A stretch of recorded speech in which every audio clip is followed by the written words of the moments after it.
যারা সাহাবাদেরকে গালি দেয়, এক নাম্বার, যারা সাহাবাদেরকে গালি দেয় তাদের উপর আল্লাহর অভিশাপ, ফেরেশতাদের অভিশাপ, দুনিয়ার সব মানুষের অভিশাপ। আবার বলছি, আরে ঠিক মানে আসলেই ঠিক, এটা হাদিসে আইছে, ঠিক হইব না কা? যারা সাহাবাদের সমালোচনা করে, সাহাবাদেরকে গালি দেয়, তাদের উপর আল্লাহর অভিশাপ, ফেরেশতাদের অভিশাপ, সমস্ত মানুষের অভিশাপ। এটা কিতাব আছে নাম আল জামিউস সগীর, এই কিতাবের 8715 নাম্বার হাদিস, ইমাম সুয়ুতী রহমতুল্লাহ আলাইহি লেখা।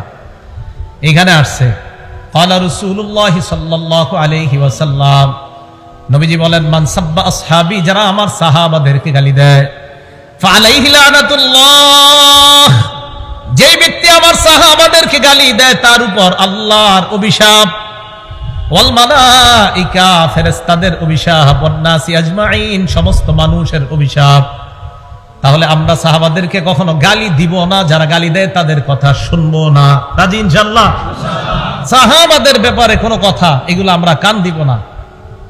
2 নাম্বার, সাহাবাদেরকে যারা গালি দেয়, নবীজি সাল্লাল্লাহু আলাইহি সাল্লাম তাদেরকে গালি দিতে নিষেধ করে দিয়েছেন। নবীজি সহিহ বুখারী হাদিস নাম্বার 3673 নাম্বার হাদিস, ক্বালা রাসূলুল্লাহ সাল্লাল্লাহু আলাইহি ওয়াসাল্লাম, আল্লাহ নবী বলেন, লা তাসুব্বু আসহাবি, তোমরা আমার সাহাবাদেরকে গালি দিও না।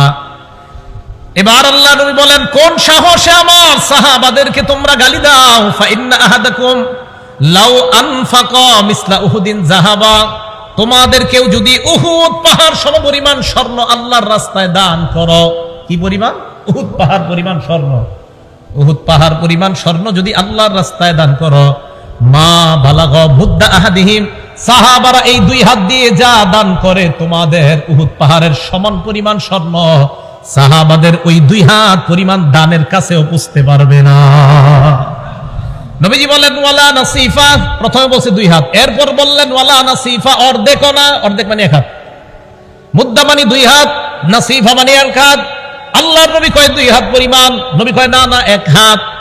উহুদ পাহাড় পরিমাণ স্বর্ণ যদি তোমরা আল্লাহর রাস্তায় দান করো, সাহাবাদের 2 হাত পরিমাণ দান, নবী কয় না অর্ধ হাত, মানে অর্ধ মুদ মানে 1 হাত পরিমাণ দানের কাছেও পৌঁছতে পারবে না।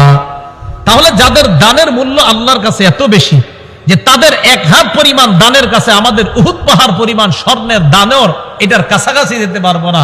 নবীজি বলেন, লা তাসুব্বু, তাদেরকে গালি দিও না। তো সাহাবাদেরকে যারা গালি দেয়, তাদের যে মজলিসে গালিগুলা হয়, এই সমস্ত মজলিসে যাব না, বসবো না, শুনবো না। আল্লাহ তৌফিক দান করেন। 3 নাম্বার, সাহাবাদেরকে গালি দেওয়া এটা স্পষ্ট ভাবে নিষেধ। হাদিসের মধ্যে আরেকটা নিষেধাজ্ঞা দেখেন, কেন বলে এইখান থেকে দেখেন এই মজলিসের কি প্রয়োজন। এই যে খানকায় হযরত মাওলানা হাফিজুল্লাহ রহমতুল্লাহ আলাইহি এই খানকার উদ্যোগে ইসলামী মাহফিলের প্রয়োজনীয়তাটা এই হাদিস থেকে সাহাবাদের ব্যাপারেও জানেন, আর মজলিসের প্রয়োজনীয়তা জানেন। আমি এই হাদিস পড়ে অবাক হয়েছি, দেখেন কি কয়, লা তাসুব্বু আসহাবা মুহাম্মাদিন সাল্লাল্লাহু আলাইহি ওয়াসাল্লাম, শারহুত তাহাউইয়া একটা কিতাব, এই কিতাবের 693 নাম্বার হাদিস, হাদিসের মান হাসান।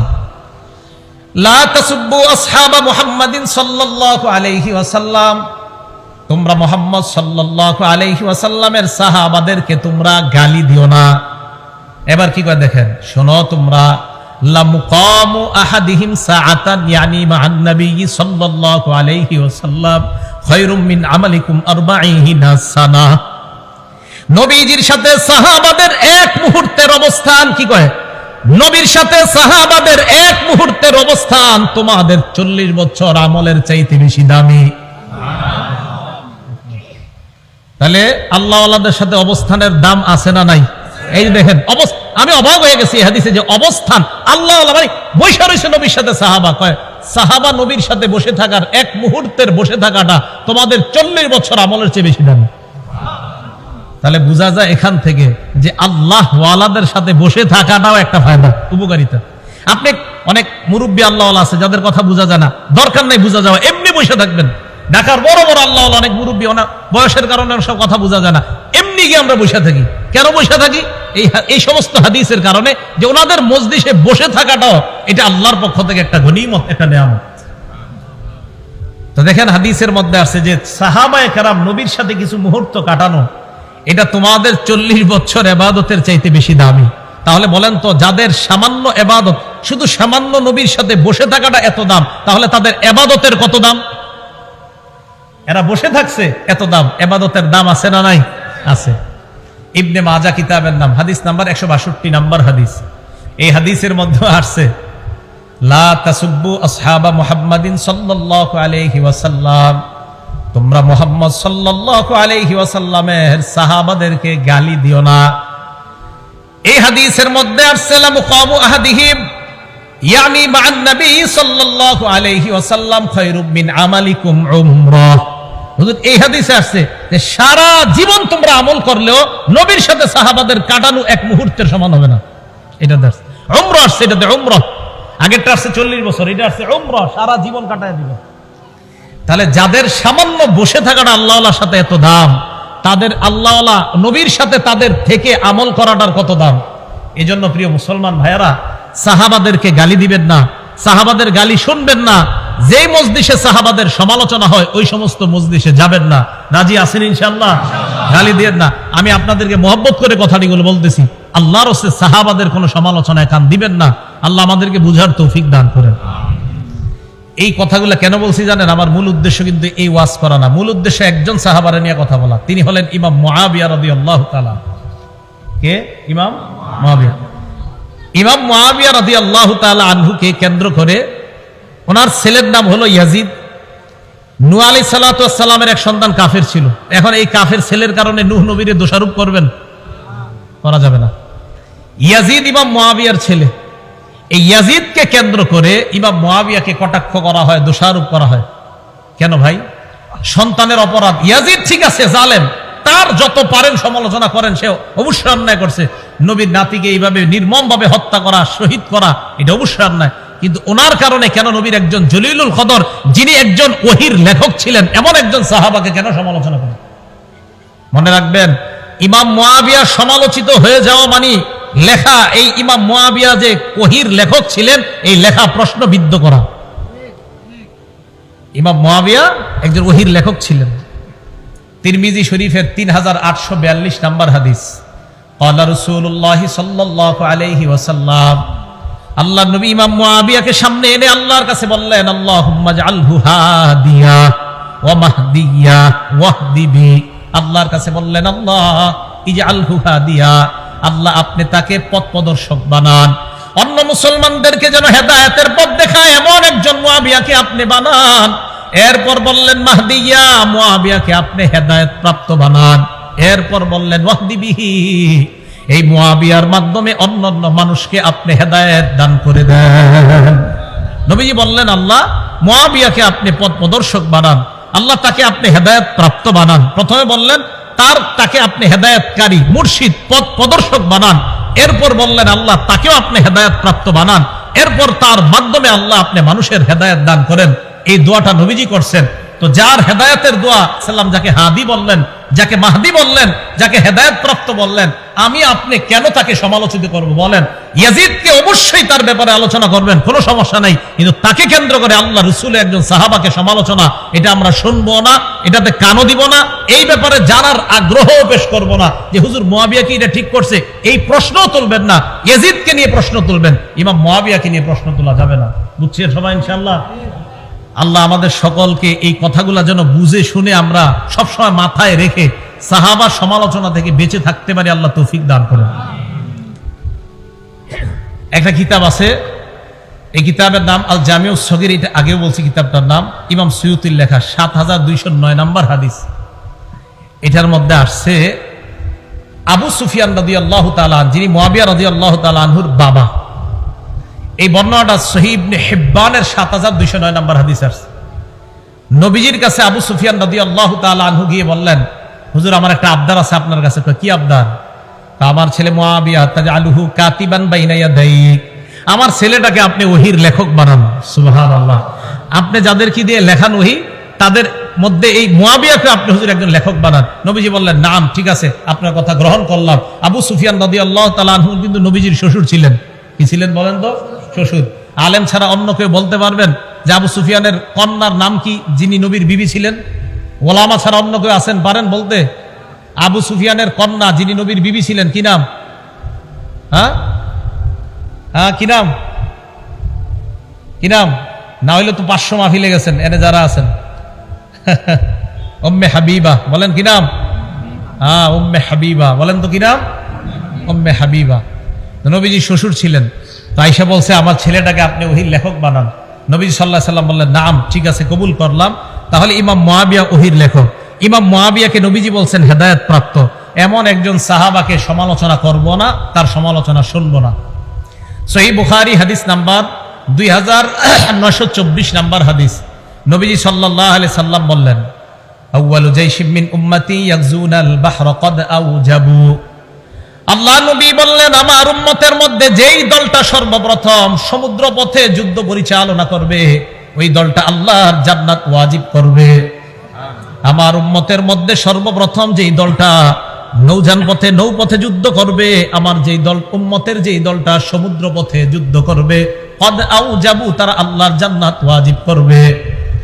হাদিস খোলেন নৌপথে সর্বপ্রথম অভিযান পরিচালনাকারী সাহাবার নাম ইমাম মুআবিয়া। এই হাদিস প্রমাণ করে ইমাম মুআবিয়া আল্লাহর জান্নাত তার জন্য ওয়াজিব।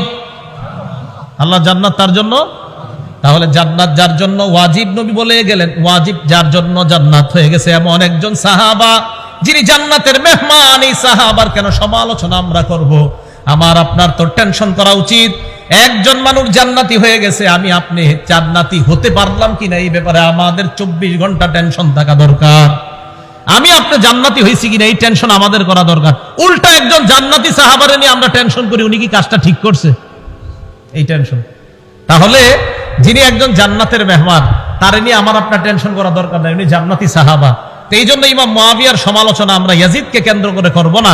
নূহ নবীর ছেলেকে কেন্দ্র করে নূহ নবীর সমালোচনা যেমন করি না, লূত নবীর বিবিকে কেন্দ্র করে লূত নবীর সমালোচনা আমরা করি না। তো যেমনি ভাবে লূত নবীর বিবি ছিল একজন কাফেরা, এই কাফের বিবিকে কেন্দ্র করে কিন্তু লূত নবীর সমালোচনা আমরা করি না। নূহ নবীর ছেলে ছিল একজন কাফের, এই কাফেরকে কেন্দ্র করে নবীর সমালোচনা আমরা করি না। ইমাম মুআবিয়ার ছেলে ইয়াজিদ অবশ্যই জুলুম করেছে, হুসাইন রাদিয়াল্লাহু তাআলা আনহুর সাথে অন্যায় করেছে।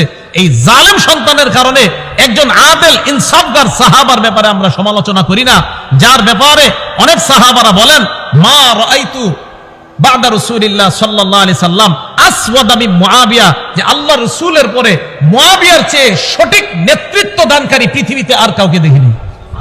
অনেক সাহাবার বক্তব্য এটা। ইমাম মুআবিয়ার নেতৃত্ব নিয়ে আপনি প্রশ্ন তুলতেই পারবেন না। ওনার দ্বারা ইসলামের যে পরিমাণ কাজ হয়েছে, বিশেষ করে ইলমি খেদমত যে পরিমাণ হয়েছে, ইমাম মুআবিয়া রাদিয়াল্লাহু তাআলা। তো বুঝাইতে চাইলাম যার ইসলামের এত অবদান তার ব্যাপারে আমরা সমালোচনা করব, তার ব্যাপারে নাক গলানো এটা আমাদের উচিত না। আল্লাহ বুঝার তৌফিক দান করেন। বুখারী শরীফের 3765 নাম্বার হাদিস। এই হাদিসের মধ্যে আসছে আব্দুল্লাহ ইবনে আব্বাসকে গিয়ে একজন বিচার দিছে ইমাম মুআবিয়ার নামে। বিচার দেওয়ার পরে ইবনে আব্বাস কয় তুমি কি বললা? কয় হুজুর মুআবিয়া তো এই কাজ করে, বিতির নামাজের ব্যাপারে একটা মাসালা। ইবনে আব্বাস কয় দা এটা ছাড়ো মিয়া, এই ব্যাপারে কথা বললো না। ইন্নাহু ফাকিহ, ইমাম মুআবিয়া একজন ফকিহ সাহাবা, ফকিহ সাহাবা। ইমাম মুআবিয়ার আমল নিয়ে তুমি প্রশ্ন তুলতে পারো না, কারণ ইমাম মুআবিয়া একজন ফকিহ। সাহাবারা ইমাম মুআবিয়ার প্রশংসা করতেছে, সাহাবারা ইমাম মুআবিয়ার প্রশংসা। ইবনে তাইমিয়া রাহমাতুল্লাহ লেখছে ইমাম মুআবিয়ার ব্যাপারে আফজলুল মুলুক, লেখছে আফজলুল মুলুক। পুরা পৃথিবীর মধ্যে নবীজির পরে যত নেতৃত্বের গুণাবলী যদি সব দিকে যে পৃথিবীর উন্নতি সাধন হয়েছে কোন মুসলমানের নেতৃত্বের আমলে, ইবনে তাইমিয়া লিখেছেন তিনি ইমাম মুআবিয়া। এই জন্য এমন একজন সাহাবা যার দ্বারা ইসলামের এত খেদমত হয়েছে, বলেন তার কি সমালোচনা করব আমরা? না, আমরা তার সমালোচনা করব না, বরং তাকে আমরা অনুসরণ করব, তার আমলের অনুসরণ করব। আল্লাহ তৌফিক দান করেন। তার আমলের অনুসরণ কেন করতে হবে আমাদের? কথা বুঝেন। নাসাই শরীফের হাদিস নাম্বার 4191 নাম্বার হাদিস, মন দিয়ে শোনেন এই হাদিসটা। বর্ণনাকারীর নাম আব্দুর রহমান ইবনে আব্দে রব্বিল কাবা। এত বড় নাম মনে রাখা দরকার নাই, শুধু আব্দুর রহমান মনে রাখলে চলে। তিনি বলেন আতাইতু ইলা আব্দুল্লাহ ইবনে আমরিন ওয়া হুয়া জালিসুন ফি জিল্লিল কাবা। নবীর সাহাবা আব্দুল্লাহ ইবনে আমরের কাছে আমি আসলাম, আসার পর আমি দেখলাম উনি কাবার ছায়ার মধ্যে বসা। কাবা শরীফের ছায়া, এই ছায়ার মধ্যে আল্লাহ নবীর সাহাবা আব্দুল্লাহ ইবনে আমর বসা। ওয়ান্নাসু আলাইহি মুজতামিউন, জনগণ তার সামনে ঘেরাও করে আছে, তার থেকে নসিহত শুনতে চায়। হঠাৎ আব্দুল্লাহ ইবনে আমর বললেন বাইনা নাহনু মা রাসূলিল্লাহি সাল্লাল্লাহু আলাইহি ওয়াসাল্লাম, আমরা আল্লাহ নবীর সাথে ছিলাম। আল্লাহ নবীর সাথে সফর করতেছিলাম, ফি সাফারিন ইদ নাযালনা মানজিলা, সফর করতে করতে এক জায়গায় যাত্রা বিরতি দিলাম, যাত্রা বিরতি দিয়ে সবাই নিজের বাহন থেকে নামলাম। সাহাবাদের মাঝে তিনটি দল হয়ে যায়। ফামিন্না মাইয়াদ্রিবু খিবাআহ, আমাদের মাঝে একদল সাহাবা তাবু টানাইতেছে, তাবুর ছায়ার মধ্যে আশ্রয় নিবে। ওয়ামিন্না মাইয়ানতাদিলু, আরেক দল তীর প্রতিযোগিতা করতেছে। ওয়ামিন্না মান হুয়া ফি জাশরাতিহি, আরেক দল চারণভূমির মধ্যে পশুগুলা চরাইতেছে, ঘাস খাওয়ায়, পানি খাওয়ায়। ইজনাদা মুনাদি রাসূলিল্লাহি সাল্লাল্লাহু আলাইহি ওয়াসাল্লাম, হঠাৎ আল্লাহ নবীর আহ্বানকারী ঘোষণাকারী তাদের সামনে আইসা ঘোষণা দেয়, আসসালাতু জামিআ, ও সাহাবারা নামাজের সময় হয়ে গিয়েছে, সবাই জামাতে আসো। ফাজতামানা, আমরা জামাতে গেলাম। জামাতে যাওয়ার পর সবাই দাঁড়িয়ে রইলাম। কামা ফিনা রাসূলুল্লাহ ফাখাতাবানা, আল্লাহ নবী আমাদের সামনে দাঁড়াইলেন, দাঁড়িয়ে নবী ভাষণ দিলেন। নামাজে আমরা দাঁড়াইলাম, ওই মুহূর্তে নবী আমাদের সামনে দাঁড়ায়া ভাষণ দিলেন। মানে কাতার সোজা সোজা চলতেছে, করা হইতেছে, নবীজি একটা ভাষণ দিলেন। উজানি মাদ্রাসার মাহফিলে গেছেন কেউ? ওখানে দেখবেন ওই কাতার সোজা করতে একটু দেরি হতো, 10 লাখ লোক আরো অনেক লোক হয়, তো এটা করতে করতে উজানি মাদ্রাসায় আব্দুর রহমান সাহেব জোরালো ভাষণ দিতে থাকে দীর্ঘক্ষণ। তো নবীজি সাল্লাল্লাহু আলাইহি সাল্লাম, সাহাবায়ে কেরাম জামাতে দাঁড়াইতেছে, নবীজি সবার সামনে দাঁড়ায় একটা ভাষণ দিলেন। ভাষণের মধ্যে আল্লাহ নবী বললেন, শোনো সাহাবাদের দল, লাম ইয়াকুন নাবিয়্যুন ক্বাবলি ইল্লা কানা হাক্কান আলাইহি আইয়াদুল্লা উম্মাতাহু আলা মা ইয়ালামুহু খায়রাল লাহুম। আমার পূর্বে যত নবী দুনিয়াতে আসছে, সমস্ত নবীর মৌলিক দুইটা দায়িত্ব। এক নাম্বার, ওই নবী তার উম্মতকে কল্যাণকর বিষয়ে জানায়া দেওয়া। 2 নাম্বার, ওয়ায়ুনজিরু কওমাহু মা ইয়ালামুহু শাররাল লাহুম, উম্মতের জন্য যা অকল্যাণকর, ওই অকল্যাণকর বিষয় থেকে উম্মতকে সতর্ক করা। বলেন সব নবীর মৌলিক দায়িত্ব কয়টা ছিল? 1 নাম্বার, উম্মতের জন্য যা কল্যাণকর এটা উম্মতকে জানায়া দেওয়া। 2 নাম্বার, যা অকল্যাণকর তা থেকে উম্মতকে সতর্ক করা। এবার নবীজি সাহাবাদেরকে যে কথাটা বললেন, এই কথাটা একটু মন দিয়ে শোনেন। নবীজি কি বলে দেখেন, সাহাবারা তোমরা শোনো, ইন্না উম্মাতাকুম হাদিহি জুইলাত আফিয়াতুহা ফি আউয়ালিহা, আমার উম্মতের মধ্যে প্রথম দিকের উম্মত যারা, তাদেরকে নিরাপদ দেওয়া হয়েছে, নিরাপত্তা দেওয়া হয়েছে, তাদেরকে ফিতনা ফাসাদ থেকে মুক্ত রাখা হয়েছে আমি নবীর খাতিরে। তোমরা ফিতনা ফাসাদ থেকে মুক্ত। ওয়া ইন্না আখিরাহা, আর আমার উম্মতের শেষে যারা আসবে আমি আপনি আমরা, নবীজি বলেন ফাতাজি উল ফিতান ইউসিবুহুম বালাউন ওয়া উমুর, তাদের কাছে একের পর এক ফিতনা আসতেই থাকবে, ফিতনা আসতেই থাকবে। ইউনকিরুনাহা, যে ফিতনাগুলা, যে পরীক্ষাগুলা তারা অপছন্দ করবে। আল্লাহ নবী বলেন ফাতাজি উল ফিতান, ফিতনা আসবে।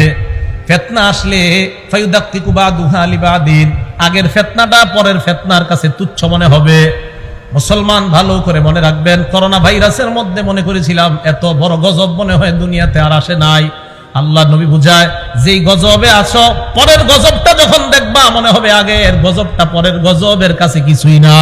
ফায়ুদাক্কিকু বাদুহা লিবাদিন, পরের গজবের কাছে আগের গজব কিছুই মনে হবে না। নবী বলেন ফাতাজিউল ফিতনা, ফিতনা আসবে। ফায়াকুলুল মুমিনু হিয়া মুহলিকাতি, ফিতনা আসলে ঈমানদার বলবে আমাকে এই ফিতনা ধ্বংস করবে। ফাতান কাশিফ, ফিতনা উঠিয়ে যাবে। সুম্মা তাজিউল ফিতনা, আবার ফিতনা আসবে, ঈমানদার মনে করবে আমি ধ্বংস। নবীজি বলেন ফাতান কাশিফু, আবার ফিতনা উঠে যাবে। আল্লাহ নবী কয় শোনো, গজবের মধ্যে তোমাদের মরণ হয়েও যেতে পারে। মরণ যদি তোমাদের হয়ে যায়, আল্লাহ নবী বলেন ফালতুদরিকহু মাউতাতুহু, তোমার মরণটা যেন এমন অবস্থায় হয় ওয়া হুয়া মুমিনুন বিল্লাহি ওয়াল ইয়াউমিল আখির। আল্লাহ নবী বলেন ওই গজবের সময় যখন তুমি মরবা, তোমার মরণটা যেন এমন অবস্থায় হয় যে তুমি আল্লাহ মানো আর আখিরাত মানো। নবী কয় যদি তুমি দুইটা জিনিস চাও, কি? মান আহাব্বা আইয়ুজাহজাহা আনিন নার ওয়া ইউদখালাল জান্নাহ, যদি তুমি জাহান্নাম থেকে মুক্তি চাও আর জান্নাতে যাইতে চাও, এই গজবের জামানার মধ্যেও যদি তুমি জান্নাতে যেতে চাও, নবীজি বলেন তোমার মরণটা যেন ঈমানের সাথে হয়, আখিরাতকে বিশ্বাসের সাথে হয়। এমন অবস্থায় যদি তুমি মরো, ইনশাআল্লাহ তুমি জান্নাতে প্রবেশ করবে। তো নবীজি আমাদেরকে সতর্ক বাণী দিয়ে গেলেন, সতর্ক বার্তা দিয়ে গেলেন। এখন এই একটা হলো কি কল্যাণ, বলেন একটা কি কল্যাণ, আরেকটা অকল্যাণ। এই কল্যাণ অকল্যাণ নবীজি সাহাবাদেরকে শিখিয়ে গেছে। সাহাবারা পরবর্তীদেরকে এইভাবে বলতে বলতে আমাদেরকে সাহাবায়ে কেরাম এইভাবে শিখিয়ে গেছে। এখন আমি যেই কথাটা পয়েন্টটা আপনাদের সামনে বলতে চাই সেটা হলো এই, সাহাবায়ে কেরামদেরকে তো নবীজি বলে দিয়েছেন দুই জিনিস। এখন সাহাবাদের রিঅ্যাকশনটা কি দেখেন। নাসাই শরীফ হাদিস নাম্বার 4149 নাম্বার হাদিস। হাদিসের বর্ণনাকারী উবাদা ইবনে সামিত রাদিয়াল্লাহু তাআলা তিনি বলেন, বায়া'না নাবিয়্য সাল্লাল্লাহু আলাইহি ওয়াসাল্লাম আলা সামঈ ওয়াত তাআত ফিল ইউসরি ওয়াল উসরি ওয়াল মানশাতি ওয়াল মুকরাহি ওয়া আন লা নুনাজি'আল আমরা আহলা ওয়া আন নাকুমা বিল হাক্কি হাইসু কুন্না লা নাখাফু ফিল্লাহি লাওমাতা লাঈম। উবাদা ইবনে সামিত বলেন, নবীজির হাতে আমরা বায়াত হলাম, এই মর্মে বায়াত হলাম আলা সামঈ, নবীর থেকে যা শুনবো, ওয়াত তাআতি আমরা তা মানবো। এবার বাংলা স্লোগানটা দিতে হবে, যা শুনবো আবার যা শুনবো। তাহলে সাহাবারা নবীর সাথে বলছে, হুজুর আমরা বায়াত হলাম, যা শুনবো তা মানবো। শিখাইতে শিখাইতে আমাদের পর্যন্ত আসছে। এখন আমি আপনাদের জানতে চাই, আমরা নবীর থেকে যা শুনবো তা মানবো, আমরা ওয়াদা হইছি, ওয়াদাবদ্ধ হইছি। কিভাবে? ফিল ইউসরি, সহজ অবস্থায় নবীর কথা মানবো, ওয়াল উসরি, কঠিন অবস্থায় নবীর কথা মানবো, ওয়াল মানশাতি, সুখেও নবীর কথা মানবো, ওয়াল মুকরাহি, দুঃখেও নবীর কথা মানবো। তাহলে আমরা আমার অনুকূলে হলেও নবীর কথা মানবো, আমার প্রতিকূলে হলেও আমি নবীর কথা মানবো, সুখের সময় আমি নবীর কথা মানবো, দুঃখের সময় আমি নবীর কথা মানবো। এই মর্মে আমরা ওয়াদাবদ্ধ হয়েছি। এখন আমি আপনাদের সামনে যে বিষয়টা বলতে চাই, হুসাইন রাদিয়াল্লাহু তাআলা আনহু যে শহীদ হলেন, এই শাহাদাতটা আমাদের জন্য কি সুখের না দুঃখের? অবশ্যই দুঃখের। কষ্ট দিছে আমাদেরকে, এইভাবে শহীদ করা ঠিক হয় নাই। এখন দুঃখের সময় কি করণীয়, এই জাতীয় কোন করণীয় নবীজি আমাদেরকে বলছেন কিনা বলেন? বলছে। আমরা কষ্ট পাইছি ইমাম হুসাইনের শাহাদাতে, তো এখন তার শাহাদাতে যে আমরা কষ্ট পাইলাম, এখন কষ্টের সময় কি করণীয় আমাদের দেখতে হবে, কোরআন হাদিসে কোনো করণীয় আছে কিনা। যদি থাকে তো এটাই করা, আর যদি বলেন না নাই, তাহলে তো কিছুই করা যাবে না। এখন বিপদের সময় কি করা, কোরআনে বলছে ইন্না লিল্লাহি ওয়া ইন্না ইলাইহি রাজিউন পড়া। কি পড়া? রাজিউন পড়া। বুখারীর 1284 নম্বর হাদিসের বর্ণনা, নবীজির এক কন্যা আল্লাহ নবীর কাছে সংবাদ পাঠাইলেন, আব্বা ইন্না ইবনান লি কুবিজ, আব্বা আমার ছেলেটা মারা যাবে অবস্থা, আপনি একটু আমার সন্তানটাকে দেখতে আসেন। আল্লাহ নবী জবাবে উত্তর পাঠায়া দিলেন, আমার মেয়েকে গিয়ে সালাম দাও, সালাম দেওয়ার পর বলবা ইন্না লিল্লাহি মা আখাযা ওয়া লাহু মা আতা। আমার সাথে বাংলা বলেন, বলেন যা নিছে আল্লাহর, যা রেখেছে আল্লাহর। গ্রাম্য বাংলায় যেটা নিয়ে গেছে এটা আল্লাহর, যেটা রেখে দিছে এটা আল্লাহর। সহিহ বুখারী হাদিস নাম্বার 1284। তো নবীজি সাল্লাল্লাহু আলাইহি সাল্লাম বললেন, দুনিয়া থেকে যদি কিছু উঠায় নেয় এটাও আল্লাহর, দুনিয়া থেকে যদি কিছু রেখে দেয় আমাদের জন্য এটাও আল্লাহর। কারো 4টা ছেলে আছে, 2জন মারা গেছে, 2জন আছে, 2জনকে নিয়ে গেছে, এই 2জন কার? 2জন বেঁচে আছে, এই 2জন কার? বাস খালাস। কারো মৃত্যুতে কষ্ট পেয়ে আমরা আমাদের এটাই করণীয় যে আল্লাহ ফায়সালা, আল্লাহ উঠায় নিছে, আল্লাহর ফায়সালা যেটা আল্লাহ দুনিয়াতে রাখছে। হ্যাঁ, হুসাইন রাদিয়াল্লাহু তাআলা আনহু শাহাদাতে আমাদের যদি কষ্টের কারণে চোখের পানি আসে এটা রহমত। বলেন এটা কি? চোখের পানি যদি আসে এটা রহমত। দলিল আল জামিউস সগীর কিতাবের নাম, হাদিস নাম্বার 4201 নম্বর হাদিস। ঘটনাটা মন দিয়ে শোনেন। জয়নব রাদিয়াল্লাহু তাআলা আন, কি বললাম? জয়নব রাদিয়াল্লাহু তাআলা আন, এই জয়নব রাদিয়াল্লাহু তাআলা আনহা উনি মারা গেছে। ফাবাকাতিন নিসা, নারীরা কান্নাকাটি শুরু করছে জয়নব রাদিয়াল্লাহু তাআলা আনহা মারা যাওয়ার পর। ফাজাআলা উমর ইয়াদরিবুহুন্না বিসাউতিহি, হযরত ওমর চাবুক ধরছে সবগুলোর মাথায়। এই চুপ, কোনো কান্নাকাটি নাই, এবার চাবুক ধরছে, হ্যাঁ থামো, কান্নাকাটি করো কেন? নবীজি বললেন মাহলান ইয়া উমর, উমর থামো না, একটু নরম হও। তো হযরত ওমর নরম হইলেন। নরম হওয়ার পর আল্লাহ নবী বললেন, ইয়াকুন্না ওয়া নাঈকাশ শাইতান, হে নারীরা তোমরা চিল্লা চিল্লি চিৎকার করা থেকে তোমরা বাঁচো, এগুলা শয়তানের আওয়াজ। চিৎকার করা আল্লাহ আজরাইল আমার ঘরে পাঠাইছে, আর কারো ঘরে পাঠাই নাই, এগুলা বলাইনি, শয়তানের আওয়াজ। কার আওয়াজ? শয়তানের। ছেলে মারা গেছে, আল্লাহ তুমি কি আজরাইল আর কোন ঘরে পাঠাইতে পারলা না, আমার ঘরে পাঠাইলা, এগুলো শয়তানের আওয়াজ, এগুলো বইলা কান্নাকাটি করা। এবার নবীজি কি বলে দিছে দেখেন, মাহমা ইয়াকুনু মিনাল আইনি ওয়াল কল, চোখের পানি যদি অটোমেটিক কারো শোকে বের হয়, অন্তর থেকে বের হয়, ফামিনাল্লাহ ওয়া মিনার রাহমা, এটা আল্লাহর পক্ষ থেকে দয়া। হুসাইন রাদিয়াল্লাহু তাআলা আনহুর শাহাদাতের ঘটনা পড়বেন, পড়লে আপনার চোখের পানি আসবে। তো এই চোখের পানি আসাটা এটা দয়া, এটা রহমত। এবার আল্লাহ নবী বলেন, ওয়া মা ইয়াকুনু মিনাল লিসান, চোখের পানি যদি জিহ্বা থেকে হয়, চোখের পানি আবার জিহ্বা থেকে কিভাবে হয়? মানে উল্টা পাল্টা কথা কয়। জিহ্বা থেকে হয় মানে উল্টা পাল্টা কথা কয়। খোদা আমারে নিয়ে নাও, আমার আব্বারে নিয়ে নিছো, আমি এই দুনিয়াতে আর থাকতে চাই না, কালকে সকালে উঠে আব্বারে দেখবো না, আমারে নিয়ে নাও। এটা মিনাল লিসান, জবান থেকে। ওয়ালিয়াদ, হাত থেকে। এবার আমি বলবো না জবানার হাত আমাদের দেশে কবে ব্যবহার হবে। জবানার হাত, জবানার হাত, জবানার হাত, জবান হাত, জবান হাত, আমা ইয়াকুনু মিনাল লিসান ওয়াল ইয়াদ, যেটা জবান থেকে হবে আর হাত থেকে হবে ফামিনাশ শায়তান, এটা শয়তানের পক্ষ থেকে। নবীজি বলছেন তাহলে মুখ থেকে উল্টাপাল্টা শব্দ বের হওয়া, হাত দিয়ে নিজের আঘাত করা, বলেন এটা কার কাজ? শয়তানের কাজ। আর অটোমেটিক চোখ দিয়ে যদি পানি বের হয়, এটা কার পক্ষ থেকে রহমত? আল্লাহর পক্ষ থেকে রহমত। তাহলে আল্লাহর পক্ষ থেকে রহমত, এটা ঠিক আছে। শয়তানের পক্ষ থেকে যদি হয়, এটা অন্যায়, এটা জায়েজ নাই, এটা হারাম। তো এই হারাম কর্মকাণ্ড থেকে যেন আমরা বেঁচে থাকতে পারি, আল্লাহ তৌফিক দান করেন। মুহররম মাস আসলে আরেকটা কথা হয়, আহলে বাইত। বলেন কি হয়? বলেন সবাই, আহলে বাইত কারা? একদল মানুষ বলতে যায় আহলে বাইত 5 জন। কয়জন? 5 জন। নবীজি, হযরত আলী, ফাতেমা, হাসান, হুসাইন, এই 5 জনকে বলে পাক পাঞ্জাতন। কি বলে? হ্যাঁ, এই ধারণাগুলো নেন, পাক পাঞ্জাতন। আপনাদের আশেপাশের মাহফিলে এসে অনেকে আপনাদেরকে এটি বুঝাবে যে পাক পাঞ্জাতন। আবার অনেকে টুপির মধ্যে দেখবেন পাক পাঞ্জাতন, এখানে লেখা মোহাম্মদ, এখানে আলী, এখানে ফাতেমা, এখানে হাসান, এখানে হুসাইন। উনি বুঝায়, উনি এই 5 জনকে খুব ভালোবাসে। উনি কি বুঝায়? ওলামায়ে কেরাম ছাড়া অন্য যারা আছেন বলেন তো নবীর নাতি কয়জন? হ্যাঁ হ্যাঁ 5 জন। ওইটি মনে কোন জায়গায় বয়ানে শুনছেন, লেগে কইতেছে। নবীজির নাতি কয়জন? 5 জন। 5 জন। তা আপনারা তো 2 জন নিয়ে খালি খালি লাফান, বাকি 5 জনকে ভালোবাসবে কে? আমরা নবীর নাতি নাতনি সবাইকে মহব্বত করি, শুধু 2 জনকে না, সবাইকে করি। আর কিছু মানুষ শুধু 2 জনকে করে, অতএব বেশি ভালোবাসার দাবিদার আমরা। নবীজির মেয়ে কয়জন? 4 জন। মনে রাখেন, একটু কথাগুলো মন দিয়ে শুনেন। জয়নব, রুকাইয়া, উম্মে কুলসুম। জয়নব, রুকাইয়া, উম্মে কুলসুম, ফাতেমা। এবার দেখেন, এই উম্মে কুলসুমের কোনো সন্তান নাই। কেউ বলে আছে, কেউ বলে নাই, বেশিরভাগ বলছে নাই। এই উম্মে কুলসুমের সন্তান নাই। বাকি রইল কয় মেয়ে নবীর? জয়নবের 2 সন্তান। একজনের নাম, এই জয়নবের 2 সন্তান, একজনের নাম আলী, আরেকজনের নাম উমামা। ছেলে একজন নাম আলী, মেয়ে একজন নাম উমামা। জয়নবের 2 সন্তান, একজনের নাম আলী, আরেকজনের নাম উমামা। আলী নামে ছেলেটা ছোটবেলায় মারা গেছে। উমামা নামে যে মেয়েটা ছিল, এই মেয়েটার নবী খুব ভালোবাসতেন, খুব মহব্বত করতেন, তার সাথে খেলতেন। নামাজে গেলে নবীজির কাঁধে উঠতো এই মেয়েটা, নাতনিটা।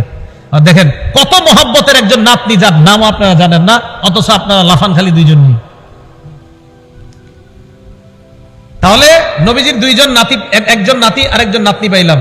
জয়নবের ঘরে 2 জন পেয়ে গেলাম, এক ছেলে এক মেয়ে। এবার আসেন রুকাইয়া। এই রুকাইয়ার ঘরে একজন ছেলে, নাম আব্দুল্লাহ। বলেন কি নাম? তাহলে মোট কয়জন হলো? 3 জন। ফাতেমা রাদিয়াল্লাহু তাআলা আনহার সন্তান আপনারা সারা জীবন জানেন 2 জন। জন্মের পর থেকে 2 জন, মনে হয় মায়ের পেটেও শুনে আইছেন যে হাসান আর হুসাইন। হযরত ফাতেমা রাদিয়াল্লাহু তাআলা আনহার সন্তান 5 জন। বলেন কয়জন? 5 জন। গণেন। হাসান, বলেন। হুসাইন, মুহসিন, জয়নব, উম্মে কুলসুম। হ্যাঁ, ওই 2 বোনের নামে নাম রাখছে, নিজেদের 2 মেয়ের নাম। হযরত ফাতেমা তার 2 বোনের নামে নিজের মেয়ের নাম রাখছে। তাহলে হযরত ফাতেমার 5 জন সন্তান, হাসান, হুসাইন, মুহসিন, জয়নব, উম্মে কুলসুম। জয়নবের 2 সন্তান, ওই নবীজির মেয়ে জয়নব, একজন ছেলে একজন মেয়ে, 7 জন। রুকাইয়ার 1 সন্তান, এই হলো মোট 8 জন। 5 জন নাতি, 3 জন নাতনি। আমরা নবীর নাতি নাতনি সবাইকে মহব্বত করি, শুধু 2 জনকে না। একদল মানুষ শুধু 2 জনকে মহব্বত করে, আমরা সবাইকে মহব্বত করি। অতএব ভালোবাসার বেশির দাবিদার আমরা, তারা না। কথা মনে থাকবে তো? এখন আসেন, আহলে বাইত কারা? আহলে বাইত মানে একদল মানুষকে, এই 5 জন। আহলে বাইত দ্বারা 1 নম্বর উদ্দেশ্য বিবি। বলেন 1 নম্বর উদ্দেশ্য কি? হ্যাঁ, তার মানে আহলে বাইত দ্বারা নবীর বিবিরা 1 নম্বর উদ্দেশ্য হবে।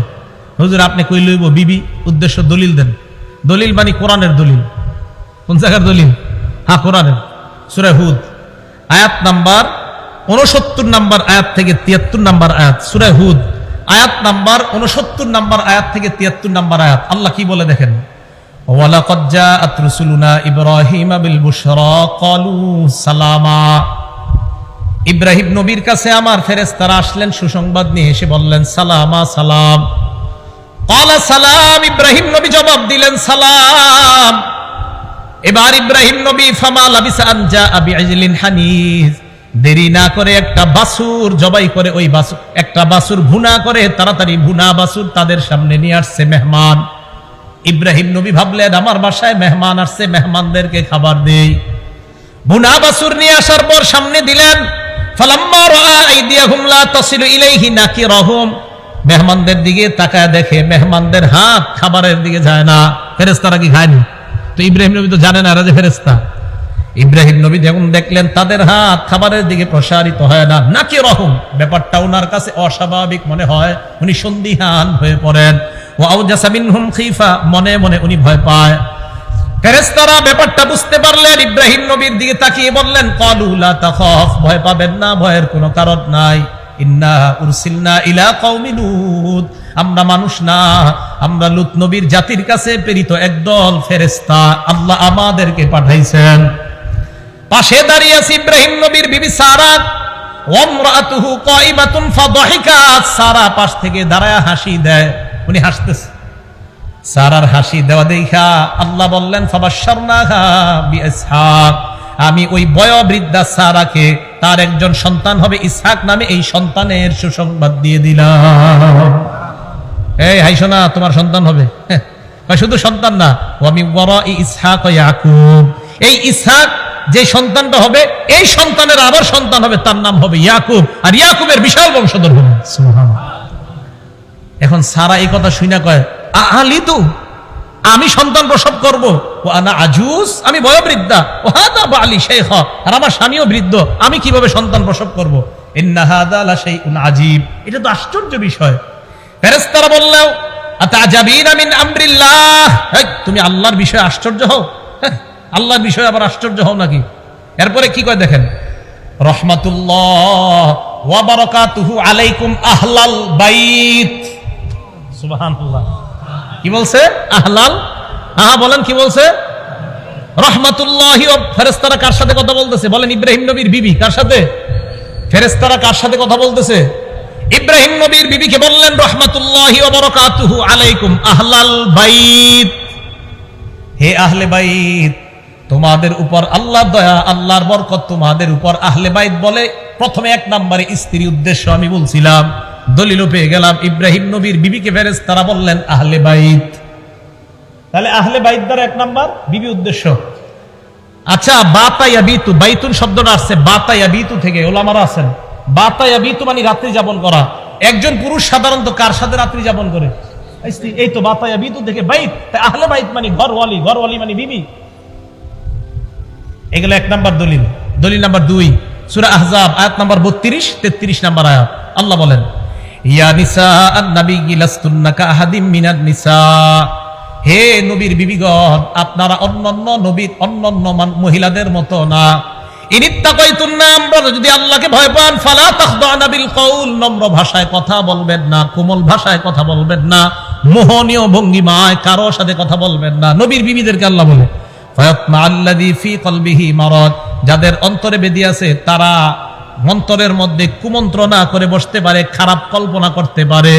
আচ্ছা, নবীর বিবিরা কোমল ভাষায় কথা বললে একজন পুরুষের মনে খারাপ ধারণা জন্ম হতে পারে, নবীর বিবিদের ক্ষেত্রে তো বর্তমান জামানার নারীদের ক্ষেত্রে কি হবে? এই কথা বলার পর আল্লাহ বললেন, দেখেন কি বলে, ওয়াকরনা ফী বুয়ুতিকুন্না, তোমরা ঘরে থাকো, ওয়ালা তাবাররাজনা তাবাররুজাল জাহিলিয়াতিল উলা, জাহিলি যুগের নারীদের মতো তোমরা বাহিরে বের হবা না। হ্যাঁ, শুনতেছেন তো? দেখেন কি কয়, বলেন তো আল্লাহ এই কথাগুলো কাদেরকে বলতেছে? নবীর। ওলামাদের ছাড়া অন্যদের জোরটা বেশি হতে হবে। কাদেরকে? নবীর স্ত্রী, আবার নবীর স্ত্রী। এবার দেখেন কি কয়, ওয়াকিমনাস সালাহ, তোমরা নামাজ কায়েম করো, ওয়া আতিনাজ যাকাত, তোমরা যাকাত দাও, ওয়া আতিনাল্লাহ ওয়া রাসূলা, তোমরা আল্লাহ আল্লাহ রাসূলের আনুগত্য করো। তোমরা কারা? স্ত্রীগণ। হ্যাঁ, তোমরা কারা? ইন্নামা ইউরিদুল্লাহু লিইউযহিবা আনকুমুর রিজসা আহলাল বাইত, হে আহলে বাইত, নবীর বিবিগণ, তোমাদের থেকে আল্লাহ নাপাকি দূর করতে চায়। তাহলে আহলে বাইত দ্বারা এক নাম্বার উদ্দেশ্য বিবি। তাহলে আহলে বাইত মানে 5 জন না, আমরা বলি আহলে বাইত মানে নবীর বিবিগণ, আহলে বাইত মানে হাসান হুসাইন ফাতেমা, আহলে বাইত মানে নবীর পরিবারের সবাই। আমরা আহলে বাইত সবাইকে ভালোবাসি, মহব্বত করি, শুধু 5 জনকে না, বরং আমরা নবীর সমস্ত পরিবারকে মহব্বত করি। কি বলেন? আমরা শুধু 5 জন কেন, আমরা সবাইকে ভালোবাসি। এরপরে আমগরে বলে আমগো ভিতরে নবীর প্রেম নাই। আপনি মাত্র 5 জনকে মহব্বত করলেন, আর আমি বললাম পুরা পরিবারের সকলকে, তা আপনি আমারে বললেন যে আপনার মধ্যে নবীর প্রেম নাই। এটা ইনসাফের কথা না, এটা জুলুমের কথা। এই কথাগুলা যারা এই 5 জনকে আহলে বাইত মনে করে তাদেরকে বুঝাবেন। এখন কথা হলো, হাসান হুসাইনও যে আহলে বাইত, এটার দলিল কি? ওনারাও যে আহলে বাইত হতে পারে, এটার দলিল কি? এই আয়াত নবীর উপরে যখন নাজিল হয়েছে তখন নবী তার স্ত্রী উম্মে সালামার ঘরে ছিলেন। মুসলিম শরীফের 2424 কত হয়? 2424 নম্বর হাদিস। নবীজি সাল্লাল্লাহু আলাইহি সাল্লাম খরজা রাসূলুল্লাহ গাদাতান, সকালবেলা ঘর থেকে বের হইছে। ওয়া আলাইহি মিরতুন মুরাহহালুন মিন শারিন আসওয়াদ, কালো পশম দ্বারা অঙ্কিত করা একটা চাদর নবীর গায়ে ছিল। তো এই চাদর গায়ে দিয়ে নবী বের হইছে কখন? যে অবস্থায় নবী ঘরে ছিলেন ওই অবস্থায় নবীর উপরে আয়াত নাজিল হয়েছে যে আপনার বিবিদের থেকে আল্লাহ, মানে আহলে বাইতদের থেকে আল্লাহ অপবিত্রতা দূর করতে চায়। নবী ঘর থেকে বের হয়ে দেখছে হযরত হাসান আসছে। আসার পর নবীজি আদখালা, হাসান রে চাদরের ভিতরে ঢুকাইছে, বুঝছেন? এরপরে হুসাইন আসছে, হুসাইনকেও ঢুকাইছে। সুম্মা জা আলী ফাআদখালা, হযরত আলী আসছে, আলীকেও ঢুকাইছে। সুম্মা জাআত ফাতেমা, ফাতেমা আসছে রাদিয়াল্লাহু তাআলা আনহুম। এই ফাতেমা আসার পর আদখালাহা, তাকেও চাদরের ভিতরে ঢুকায় কয়, এই শোনো, আহলে বাইত শুধু বিবিরা না, আমার এই সন্তানরাও আহলে বাইত। তাহলে দেখছেন, এই চাদরের ভিতরে কেন্দ্র করে কয় এই বাক পান চাদর না গো, বাকিগুলা আল্লাহ যে উদ্দেশ্যে আয়াত নাজিল করছে এটাই তো বললেন না। তাহলে আয়াত নাজিল করছে আহলে বাইত কেন্দ্র করে, প্রথম উদ্দেশ্য বিবিগণ। এরপরে নবী হাদিসের ব্যাখ্যায় বুঝাই দিয়েছে শুধু বিবিগণ না, আমার সন্তানগণ, আমার পরিবারের আরো যারা, তারাও আহলে বাইত। বলেন, আমরা আহলে বাইত শুধু 5 জনকে মহব্বত করি না, সব আহলে বাইতকে মহব্বত করি। হ্যাঁ, সব আহলে বাইতকে মহব্বত করি। আমাদের সকলকে মুহররম মাসকে কেন্দ্র করে যেই সমস্ত কথাগুলো হয়, কারবালার ঘটনা আপনারা অনেক শুনেছেন হয়তো। তো এই জন্য যেই বিষয়গুলো সাধারণত আনা হয়, এই বিষয়গুলো যেন আর না আনা হয়। শুধুমাত্র 5 জনকে মহব্বতের কথা যেন বলা না হয়, নবীর পুরো পরিবারকে যেন মহব্বতের কথা বলা হয়। হযরত হুসাইনকে কেন্দ্র করে অবশ্যই ইয়াজিদের ব্যাপারে, ইয়াজিদ যা যা করেছে, অন্যায় করেছে, অবশ্যই এগুলো বলা দরকার। কিন্তু এটাকে কেন্দ্র করে যেন ইমাম মুআবিয়াকে সমালোচনা করা না হয়, সাহাবাদেরকে সমালোচনা করা না হয়। আল্লাহ পাক রব্বুল আলামিন সাহাবা সমালোচনা থেকে আমাদেরকে বেঁচে থেকে আমরা যেন আমাদের ঈমানকে খাঁটি করে দুনিয়া থেকে আমরা বিদায় নিতে পারি। আল্লাহ তৌফিক দান করেন। আমিন। ওয়া আখিরু দাওয়ানা আনিল হামদুলিল্লাহি রাব্বিল আলামিন। আসসালামু আলাইকুম ওয়া রাহমাতুল্লাহি ওয়া বারাকাতুহু।